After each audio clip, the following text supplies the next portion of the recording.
Sa tanyag na isla ng Boracay naman ang punta ng ilang para sa Semana Santa sa gitna ng pagdating ng mga turista.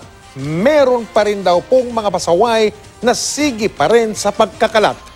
Mula sa Boracay, nakatutukoy si Dano Tingkungko. Dano. Mike, ngayong Martes Santo, tuloy pa rin ang dagsa ng mga turista dito sa Boracay, kaya ganun na lang ang pagbabantay ng mga otoridad para mapanatili ang ganda ng isla. Pumalo na mahigit 10,000 ang tourist arrivals sa Boracay kahapon, pinakamarami mula April 6 sa Tala ng Malay Aklan Tourism Office. Mga island hopping and mga falls and other mga pupuntahan pa. Anniversary namin.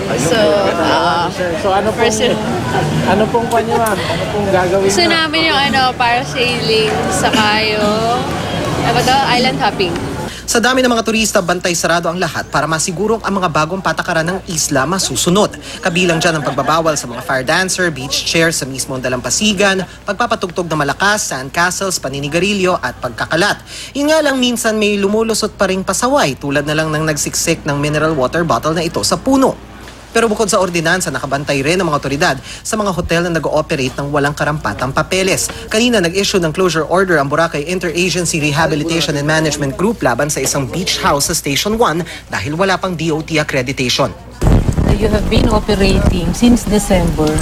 Wala pa naman kayong DOT accreditation. So we had to do this, give you the closure order from the LGU. Okay. Ang laki-laki mong 60,000 per night per room. This is We have already Class A ka na. I want everyone na pasaway dito sa Boracay to know na hindi namin papayagang mangyari to. I understand, ma'am. I understand. But we have already complied. I can show you all the cancellation that I made sa Airbnb, ma'am. Why did you cancel? Kasi po wala kaming DOT. Even from the start pa na no accreditation, no operation. Patok naman ang iba't ibang negosyo at serbisyo sa isla. Maraming nag-aalok ng kung ano-ano aktibidad tulad ng island hopping, banana boat, pati na helmet diving.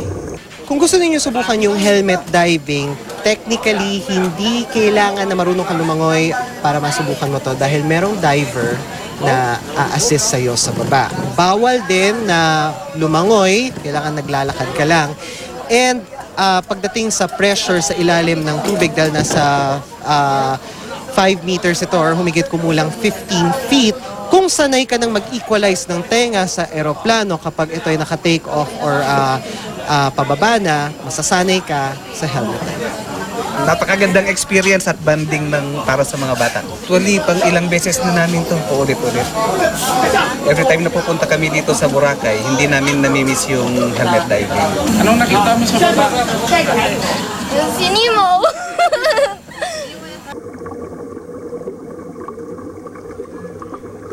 At Mike, gaya ng mga nakaraang araw at gaya ng dating gawi, ang talagang simula ng bakasyon dito sa Boracay ay nagsisimula tuwing gabi.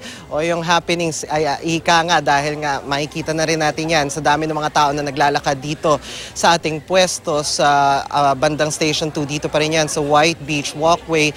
Karamihan sa mga nandito naghahanap ng makakainan, naghahanap ng pwesto kung saan sila makakapagmuni-muni. Pero paalala pa rin ng mga otoridad, no?